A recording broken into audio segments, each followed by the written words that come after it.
memutuskan permohonan banding dari saudara pemohon banding nama Ferdy Sambo 1 menolak permohonan banding. 5.935 orang memilih hukuman mati. Banding Ferdy Sambo ditolak, tangis Putri Chandrawati pecah. 84% warganet ingin Ferdy Sambo dihukum mati. Sebelum lanjut, jangan lupa untuk like, follow, subscribe, dan share, karena berbagi itu indah.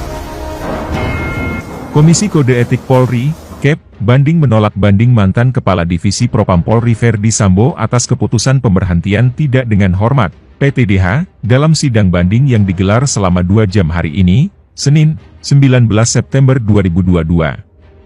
Komisi banding memutuskan menolak permohonan banding Ferdy Sambo, kata Komjen Agung Budi Marioto di Gedung TNCC, Mabes Polri, Jakarta Selatan, 19 September 2022. KEP menyatakan perilaku pelanggar dinilai sebagai perbuatan tercela dan sanksi administratif berupa PTDH dari anggota Polri. Sidang banding dipimpin oleh Jenderal Bintang 3, yakni Inspektur Pengawasan Umum, Irwasum, Komisaris Jenderal Agung Budi Marioto. Adapun Wakil Ketua Komisi Inspektur Jenderal Remigius Sigit Triharjanto. Kemudian anggota terdiri dari Irjen Wahyu Widada, Irjen Setio Budi Mumpuni, dan Irjen Indra Miza. Sesuai mekanisme, sidang banding tidak menghadirkan pelanggar atau Ferdy Sambo maupun pendampingnya. Sebelumnya, Komisi Kode Etik Polisi, KEP, menetapkan Irjen Ferdy Sambo melanggar Kode Etik Kepolisian. Sidang etik memberhentikan tidak dengan hormat atau PTDH Ferdy Sambo dari Polri. Sanksi yang dijatuhkan, pemberhentian tidak dengan hormat atau PTDH sebagai anggota Polri, kata Dedi dalam konferensi pers di Markas Besar Polri pada Jumat tengah malam, 26 Agustus 2022. Ferdy Sambo telah ditetapkan sebagai tersangka perintangan penyidikan atau obstruction of justice pembunuhan Brigadir J bersama 6 anggota Polri lain. 6 tersangka lain, yakni Arif Rahman Arifin, Baikuni Wibowo, Cak Putranto, Hendra Kurniawan, Agus Nurpatria, Irfan Widianto. Dari 7 tersangka obstruction of justice tersebut, Polri telah memecat tidak hormat Cak Putranto, Baikuni Wibowo, Agus Nurpatria, dan Ferdy Sambo. Mabes Polri memutuskan menolak banding yang diajukan Kadif Propam Polri Irjen Ferdy Sambo terkait pemecatan dirinya dari Polri. Menolak permohonan banding pemohon banding. Menguatkan putusan sidang Kode Etik Polri tanggal 26 Agustus 2022 atas nama pelanggar Irjen Pol Ferdy Sambo NRP 7302060 Jabatan Pati Yanma Polri, kata Irwasum Komjen Agung Budi Marioto, Senin 19 September. Berdasarkan putusan sidang Kode Etik Polri tanggal 26 Agustus 2022, sebelumnya, Polri memutuskan memecat Irjen Ferdy Sambo dari institusi Polri. Pemecatan atau pemberhentian tidak dengan hormat, PTDH, terhadap Sambo diputuskan melalui hasil sidang KEP, ketika itu. Atas putusan itu, Sambo kemudian mengajukan banding. Dalam sidang KEP pada 26 Agustus 2022 ketika itu, terdapat 15 saksi yang dihadirkan. Mereka yang telah diperiksa diantaranya 3 tersangka pembunuhan berencana terhadap Brigadir J, yakni Barada Richard Eliezer, Bribka Riki Rizal, RR, dan asisten rumah tangga Kuat Maruf. Selain itu, Brigjen Hendra Kurniawan, Brigjen Beni Ali, AKBP Arif Rahman, Kombes Agus Nurpatria, dan Kombes Susanto, AKBP Ridwan Soplanit, dan AKBP Arif Rahman. Kemudian AKBP Arif Cahya, Kompol Cuk Putranto, AKP Rifaizal Samuel, Brigjen Hari Nugroho dan Kombes Murbani Budi Pitono. Sementara, pada sidang banding hari ini, Polri kembali menegaskan pemecatan Sambo. Berdasarkan Pasal 80 Peraturan Kepolisian Negara Republik Indonesia Nomor 7 Tahun 2022 tentang Kode Etik Profesi dan Komisi Kode Etik Polri, Polri menolak permohonan banding berupa menguatkan atau memberatkan putusan sidang KEP. Sementara itu, hasil survei mendukung vonis hukuman mati untuk Ferdy Sambo. Survei terbaru Indikator Politik Indonesia menemukan tingginya dukungan publik terkait penerapan hukuman maksimal dalam kasus tewasnya Brigadir J. Direktur Eksekutif Indikator Politik Indonesia Burhanuddin Muhtadi mengatakan, usai melakukan wawancara dengan 1.229 responden melalui sambungan telepon, mayoritas di antaranya mendukung penerapan hukuman mati jika Irjen Verdi Sambo yang diduga dalang perampasan nyawa Brigadir J. Ada 54,9% masyarakat yang mendukung penerapan hukuman mati jika Verdi Sambo terbukti sebagai dalang perampasan nyawa Brigadir J, kata Burhanuddin dalam keterangannya di Jakarta.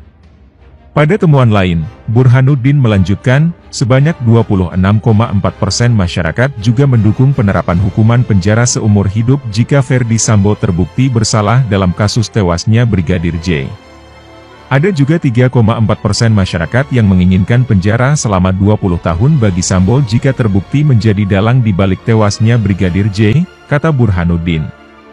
Indikator juga menanyakan potensi Verdi Sambo merekayasa kejadian tewasnya Brigadir J.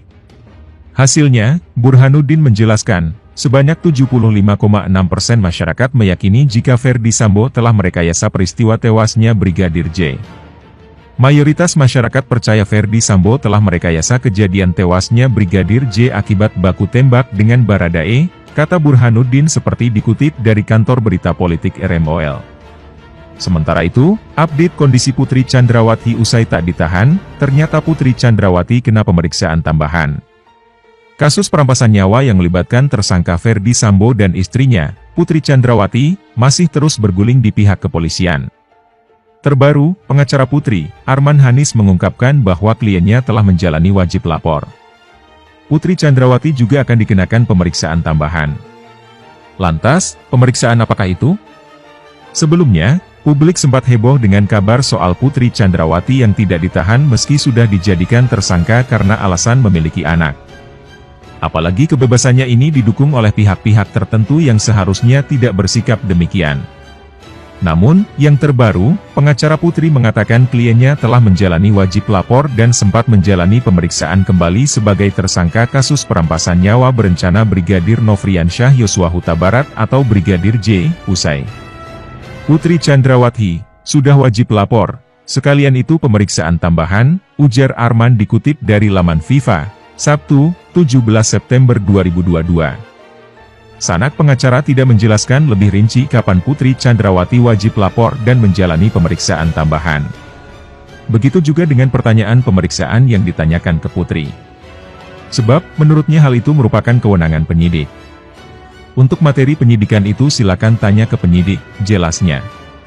Arman Hanis sebelumnya mengatakan bahwa tim penyidik Bareskrim Polri telah mengabulkan permintaan kliennya tentang permohonan tidak ditahan yang diajukan oleh Putri sendiri. Padahal, Putri Chandrawati sudah ditetapkan jadi salah satu tersangka kasus perampasan nyawa Brigadir Nofriansyah Yosua Huta Barat atau Brigadir J. Arman mengungkapkan, dengan dikabulkannya permohonan tersebut maka Putri Chandrawati diharuskan melakukan kewajibannya yaitu melakukan wajib lapor minimal 2 kali dalam seminggu. Lebih lanjut Arman juga mengungkapkan bahwa tim penyidik Bareskrim Polri telah mempertimbangkan segala hal-hal yang menyangkut kemanusiaan. Oleh sebab itu, dibuatlah keputusan penyidik yang mengabulkan permohonan Putri Chandrawati. Alhamdulillah penyidik mempertimbangkan hal-hal terkait kemanusiaan sehingga penyidik mengabulkan, tetapi diminta untuk diberikan wajib lapor 2x 1 minggu, ujar Arman dalam keterangannya kepada wartawan. Di sisi lain, Kamarudin Simanjuntak bongkar motif kasus perampasan nyawa Brigadir J bukan kekerasan seksual, ternyata bohong. Kuasa hukum keluarga Brigadir J yakni Kamarudin Simanjuntak baru-baru ini bikin heboh jagat maya setelah beberapa pekan menghilang. Lantaran ia Kamarudin Simanjuntak, sebagai kuasa hukum dari pihak korban mengungkapkan terkait motif dari kasus perampasan nyawa berencana tersebut. Kamarudin Simanjuntak yang selalu membela keadilan untuk keluarga Brigadir J menjadi hal yang disoroti dalam kasus ini. Sampai akhirnya, mengundang berbagai respon dari masyarakat terkait kasus perampasan nyawa yang melibatkan para petinggi khususnya Polri. Seperti yang sebelumnya sering diungkapkan oleh Kamarudin Simanjuntak kepada publik. Sebagaimana diketahui bahwa, kasus kematian Brigadir J sampai saat ini masih sulit untuk mendapat titik terang. Menurut pandangan Kamarudin Simanjuntak sebagai kuasa hukum Brigadir J menjelaskan, bahwa salah satu indikator lamanya kasus ini disebabkan karena banyaknya keterlibatan para penguasa dan petinggi di tingkat pemerintahan maupun Polri.